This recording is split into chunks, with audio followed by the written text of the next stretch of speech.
മാനവികതയ്ക്ക് പകരം ജാതീയവും വർഗീയവുമായ ബോധം വളർത്തി അധിനിവേശം നടത്താനാണ് ബിജെപിയുടെ ശ്രമമെന്ന് സിപിഎം സംസ്ഥാന കമ്മിറ്റി അംഗം പി ജയരാജൻ. സനാതനികളുടെ ഹിന്ദുത്വ വഴികൾ എന്ന പുസ്തകത്തെ ആസ്പദമാക്കി NS പഠന ഗവേഷണ കേന്ദ്രം നടത്തിയ ചർച്ചയിൽ പങ്കെടുക്കുകയായിരുന്നു അദ്ദേഹം. മതനിരപേക്ഷതയുടെ തുരുത്തായ കേരളത്തിൽ കഴിഞ്ഞ നിയമസഭാ തെരഞ്ഞെടുപ്പിൽ ബിജെപി 3 സീറ്റിൽ വിജയിച്ചത് ആപത് സൂചനയാണെന്ന് സിപിഎം സംസ്ഥാന കമ്മിറ്റി അംഗം പി ജയരാജൻ. സനാതനികളുടെ ഹിന്ദുത്വ വഴികൾ എന്ന പുസ്തകത്തെ ആസ്പദമാക്കി NS പഠന ഗവേഷണ കേന്ദ്രം നടത്തിയ ചർച്ചയിൽ പങ്കെടുക്കുകയായിരുന്നു അദ്ദേഹം. കേരളത്തെ കീഴ്പ്പെടുത്താനുള്ള സംഘപരിവാറിന്റെ ഗ്രാൻഡ് ഡിസൈൻ ആവർത്തിക്കുകയാണ്. ഇതിനായി നായാടി മുതൽ നമ്പൂതിരി വരെ എന്ന മുദ്രാവാക്യം ഉയർത്തിക്കാട്ടുകയാണ്.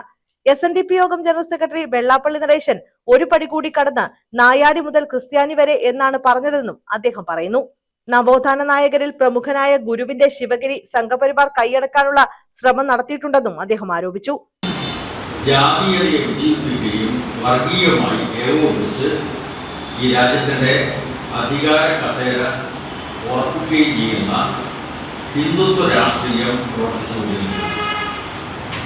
ഇതാണ് നമ്മൾ പ്രധാനമായിട്ട് മനസ്സിലാക്കേണ്ട യാഥാർത്ഥ്യം. ഈ സനാതനികളുടെ ഹിന്ദുത്വ വഴികൾ എന്നുള്ള പുസ്തകം കഴിഞ്ഞ മെയ് 20-നാണ് CPM-ന്റെ ഉന്നതനായിട്ടുള്ള നേതാവ് പിണറായി വിജയൻ കണ്ണൂരിൽ പ്രകാശനം ചെയ്തത്.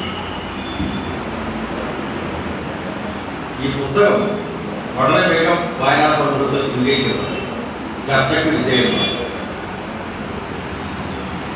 അതിൻ്റെ 7ാം പതിപ്പ് ഈ കഴിഞ്ഞ ജൂലൈ 20-ന് തിരുവനന്തപുരത്ത് മുതിർന്ന കമ്മ്യൂണിസ്റ്റ് നേതാവ് SRP പ്രകാശനം ചെയ്തു. അതിവേഗം 7ാം പതിപ്പിലേക്ക് 2 മാസത്തിനകം. എന്തുകൊണ്ട്? ഞാനൊരു അക്കാദമിക പണ്ഡിതനൊന്നുമല്ല, ഒരു രാഷ്ട്രീയ പ്രവർത്തകനാണ്.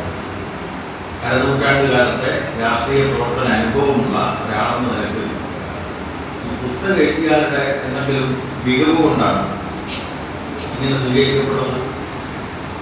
SL സജികുമാർ അധ്യക്ഷത വഹിച്ചു. CPM ജില്ലാ secretary S Sudevan, KP Sajinath എന്നിവർ പങ്കെടുത്തു.